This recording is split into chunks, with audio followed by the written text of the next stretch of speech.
ओम नमः शिवाय। शिव भक्तों, स्वागत है आपका शिव महापुराण के इस पावन पाठ में। ये आधारित है गीता प्रेस गोरखपुर की दिव्य प्रस्तुति पर। कल के भाग में हमने जाना कि बंधन और मोक्ष वास्तव में क्या हैं और इनसे मुक्त होने के क्या मार्ग हैं। शिव महापुराण में बताए गए शिव पूजा के महत्वपूर्ण उपदेशों को समझा, साथ ही जाना लिंग की पूजा क्यों और कैसे की जाती है। आज का पाठ है भस्म के स्वरूप का निरूपण और महत्व, शिव एवं गुरु शब्द की व्युत्पत्ति तथा शिव के भस्म धारण का रहस्य। सूत जी कहते हैं, प्रवृत्ति मार्ग में चलने वाला पुरुष सुपात्र गुरु के सहयोग से ही समस्त पूजा कर्म संपन्न करे। इष्ट देव का अभिषेक करने के पश्चात अगहनी के चावल से बने हुए खीर आदि पकवानों द्वारा नैवेद्य अर्पण करे।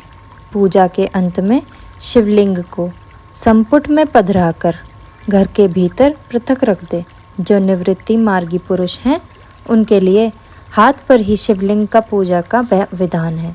उन्हें भिक्षा आदि से प्राप्त हुए अपने भोजन को ही नैवेद्य के रूप में निवेदित करना चाहिए। निवृत्त पुरुषों के लिए सूक्ष्म लिंग ही श्रेष्ठ बताया गया है।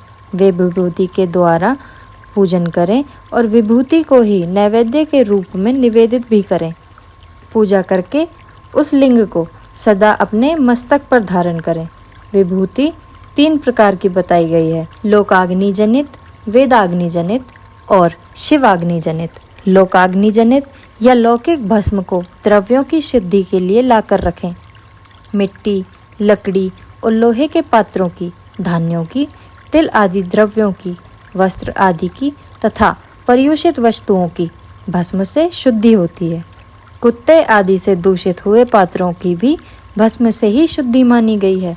वस्तु विशेष की शुद्धि के लिए यथा योग्य सजल अथवा निर्जल भस्म का उपयोग करना चाहिए। वेदाग्नि जनित जो भस्म है, उसको उन वैदिक कर्मों के अंत में धारण करना चाहिए।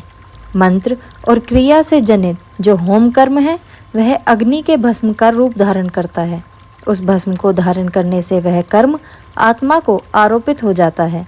अघोर मूर्तिधारी शिव का जो अपना मंत्र है, उसे पढ़कर बेल की लकड़ी को जलाएं। उस मंत्र से अभिमंत्रित अग्नि को शिवाग्नि कहा गया है।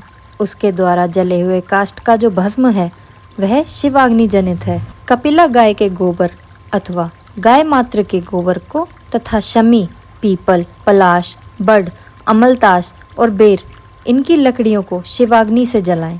वह शुद्ध भस्म शिवाग्नि जनित माना गया है। अथवा कुश की अग्नि में शिव मंत्र के उच्चारण पूर्वक काष्ठ को जलाएं।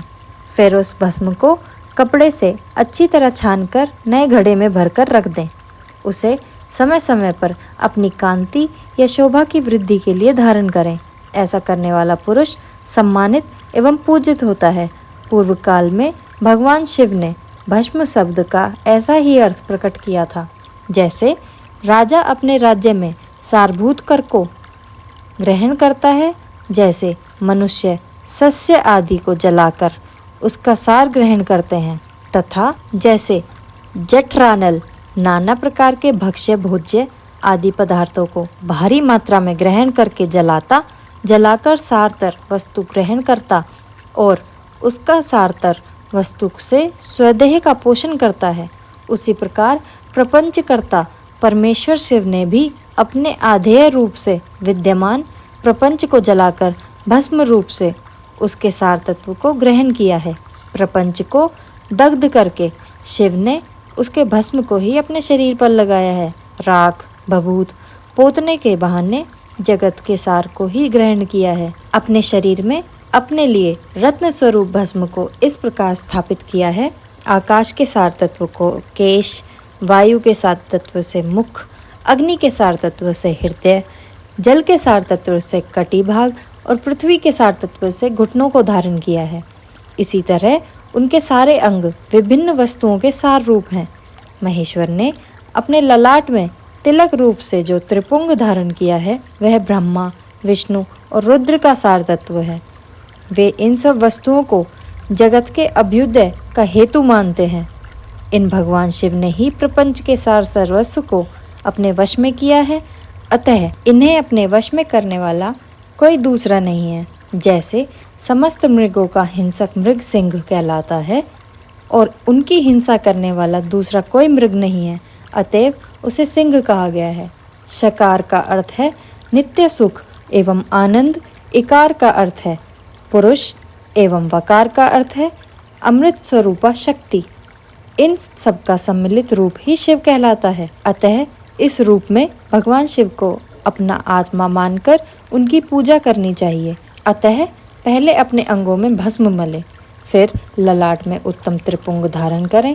पूजा काल में सजल भस्म का उपयोग माना जाता है और द्रव्य शुद्धि के लिए निर्जल भस्म का। गुणातीत परम शिव राजस आदि स्वीकार गुणों का अवरोध करते हैं, दूर हटाते हैं, इसलिए वे सबके गुरु स्वरूप का आश्रय लेकर स्थित हैं।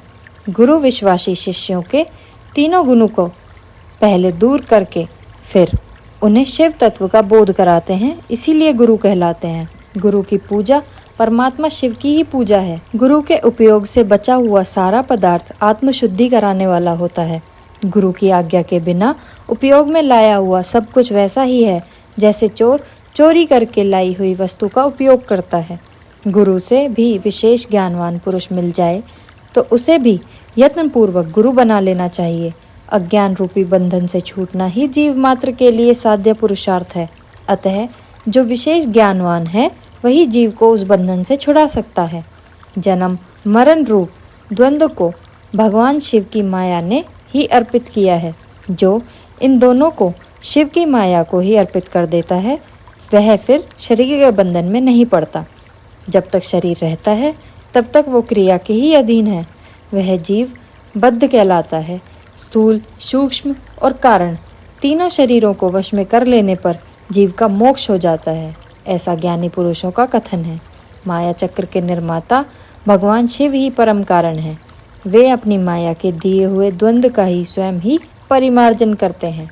अतः शिव के द्वारा कल्पित हुआ द्वंद्व उन्हीं को समर्पित कर देना चाहिए। जो शिव की पूजा में तत्पर हो वह मौन रहें, सत्य आदि गुणों से संयुक्त हों तथा क्रिया, जप, तप और ज्ञान और ध्यान में एक एक का अनुष्ठान करते रहें। ऐश्वर्य, दिव्य शरीर की प्राप्ति, ज्ञान का उदय, अज्ञान का निवारण और भगवान शिव के सामीप्य का लाभ, ये क्रमशः क्रिया के आदि के फल हैं। निष्काम कर्म करने से अज्ञान का निवारण हो जाने के कारण शिव भक्त पुरुष उसके यथोक्त फल को पाता है। शिव भक्त पुरुष देश, काल, शरीर और धन के अनुसार यथा योग्य क्रिया आदि का अनुष्ठान करे। न्यायोपार्जित उत्तम धन से निर्वाह करते हुए विद्वान पुरुष शिव के स्थान में निवास करे।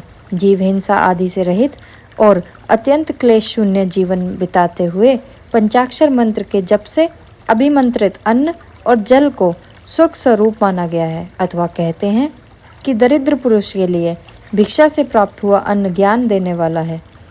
शिव भक्त को भिक्षा अन्न प्राप्त हो तो वह शिव भक्ति को बढ़ाता है।